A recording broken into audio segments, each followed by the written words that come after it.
Dans votre nouvel épisode de la Pop fait le taf, nous allons parler de la coopération comme levier de changement. Allez, pour cela, on vous offre votre billet pour le souvenir d'un événement culte, la Coupe du Monde de 1998. On va même mettre le zoom sur une petite phrase en particulier d'Aimé Jacquet à Éric Cantona. « Tu es le meilleur de l'équipe, mais l'équipe est meilleure sans toi. » Pour bien comprendre la portée de cette formule, on va faire un peu de remise en contexte. En tant que pays organisateur, la France est automatiquement qualifiée.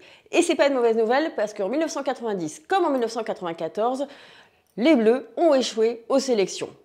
Mais du coup, ça fait que l'équipe de France n'est pas vécue comme la plus agressive du championnat. Aimé Jacquet, qui vient d'être nommé sélectionneur, prend une décision qui va surprendre le monde du ballon rond. En effet, il écarte des figures réputées incontournables telles que Jean-Pierre Papin, David Ginola ou Éric Cantona. Éric Cantona, vraiment ? On parle de l'attaquant génial révélé par la JOCR, transféré à l'OM pour un montant record et que les Anglais traitent à l'équivalent d'une rockstar ? Oui, mais Cantona, c'est aussi toute une série de coups d'éclat, des insultes à l'arbitre, aux sélectionneurs, des incidents de vestiaire, des incidents avec des supporters et des rebuffades contre la commission de discipline. Pour Aimé Jacquet, les choses sont claires. Il peut être le meilleur de l'équipe, il est certain que l'équipe sera meilleure sans lui. Contre le star system qui pardonne tout à ses joueurs pourvu qu'ils marquent des buts, Aimé Jacquet, lui, ce qu'il veut, c'est faire du football un vrai sport d'équipe. Pour cela, il a une méthode, la coopération. Avec une foule d'excellentes intuitions, Aimé Jacquet va mettre en œuvre tous les piliers de la coopération tels qu'ils vont être ensuite théorisés par le management. Premier pilier, l'entraide et la confiance. Il multiplie les stages à l'écart des journalistes, des paparazzis, pour faire travailler cette équipe ensemble, que la solidarité, la convivialité deviennent une évidence pour ses joueurs. Deuxième pilier, communication et partage.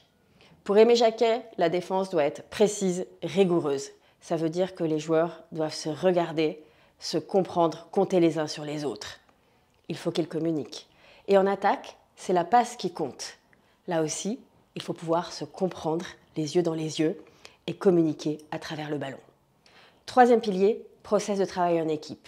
De chacun, il est attendu à la fois de la précision et du savoir-faire dans ses gestes, mais aussi de la vision sur l'ensemble de l'équipe. Ça veut dire qu'on n'improvise pas et qu'en même temps, on ne garde pas la tête dans le guidon.